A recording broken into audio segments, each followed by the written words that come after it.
Good day, YouTubers. How many of you actually read the instructions on your PFD when you get it? If you've got an inflatable PFD, it needs to be serviced regularly. I hope most of you know that. This is just a quick video on doing a service on a PFD. The inflatable PFD that I have, I'm allowed to service myself for the first service. Then the manufacturer states that I've got to send it back to them so that they can get some income from servicing it. I'll talk about that at the end of the video. But for now, let's just have a quick look at how you go about servicing one. I had a little mishap with my life jacket the other day. I took it while we went crabbing in the tinny and put it in the nose, and I had to move it to get some stuff out of the nose. And I had mentioned before in a previous video that this rope dangled right down to about here normally. And it was always in the road, and I used to tuck it up in there and it would stay there for a while and then fall out and I'd tuck it back. Anyhow, in the dinghy it fell out, and when I lifted the jacket to move it, it must have got caught on something because all of a sudden the jacket inflated. But apart from having to buy a new gas bottle, no great loss because the jacket was actually due for inspection. It was well overdue, in fact. You're supposed to inspect it after 12 months or 2 years from the date of manufacture. Well, it hadn't been 12 months since I bought it, and it didn't occur to me that it was manufactured long before that. So, in fact, it was well overdue. I purchased it in 2021. I just wrote that on there so I'd know for future reference. But it was actually manufactured back in 2018. So, a year before I purchased it, it was due for inspection, which I thought was pretty poor. Anyway, this particular jacket you can inspect yourself, at least for the first inspection. After that, you're supposed to have it done professionally. It's not a big deal. I don't understand why it's got to be done professionally. Like, first thing you do is you look over everything and make sure there's no damage anywhere, check all the stitching, all the rest of it. That's all pretty simple. Anyone can go through and just check along all the stitching. I've done that. I turned it all over, inside out, etc. Lift everything out of the way and just examine everything, make sure it's all good.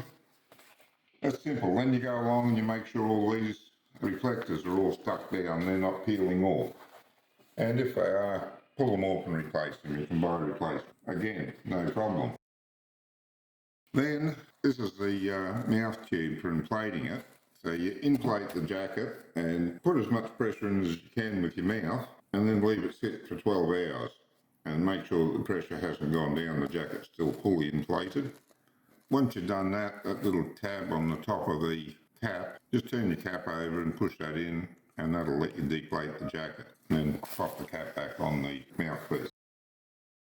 The other part of the inspection is, this is a brand new one, because the old one got let off accidentally, but this is a brand new cylinder. If you're inspecting the jacket with the old cylinder in it, you weigh the cylinder and make sure that it's at least 33 grams.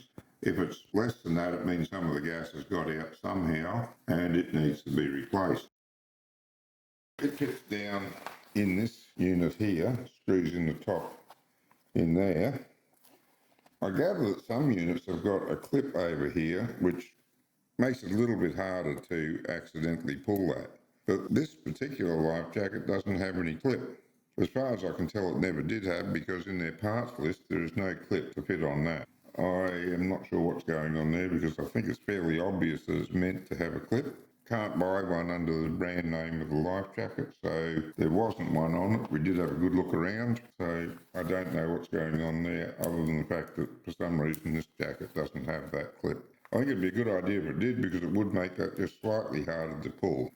And as you note, I've tied a knot in this so that that won't happen again.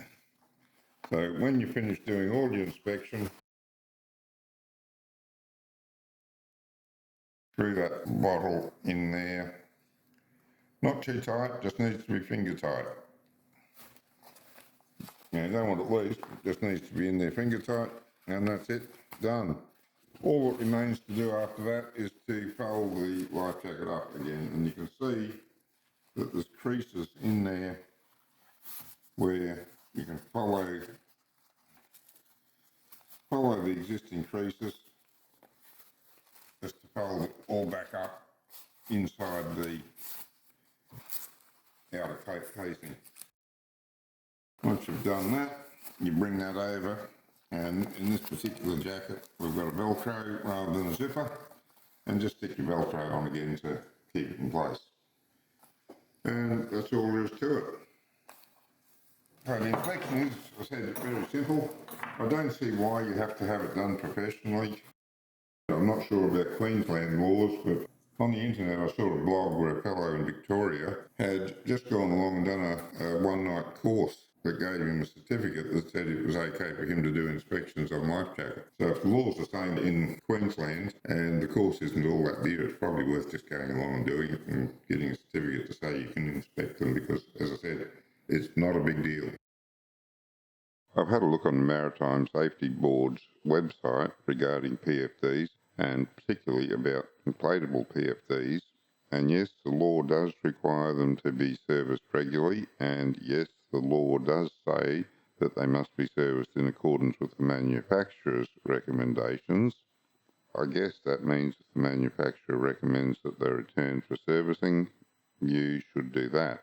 However, the website then goes on to state some general guidelines for servicing the PFD yourself, which sort of implies that they realise that most people aren't going to send them back to the manufacturer for servicing every year, and hey, this is how you do it yourself, just stay safe. I'm not sure that's the case. I'm going to contact the Marine Safety Board and ask them about this, and I will put their reply in the description below. So make sure you have a look at that if you're interested. And I will also ask them if there's anything like the Victorian idea where we can go and do a little short course on how to do this and then get certified to do the inspections. As I say, all that'll be in the description below when this video goes up. Thanks for taking the time to watch this. I hope it helps you if you are servicing your own PFD. Always stay safe, and until next time, good fishing.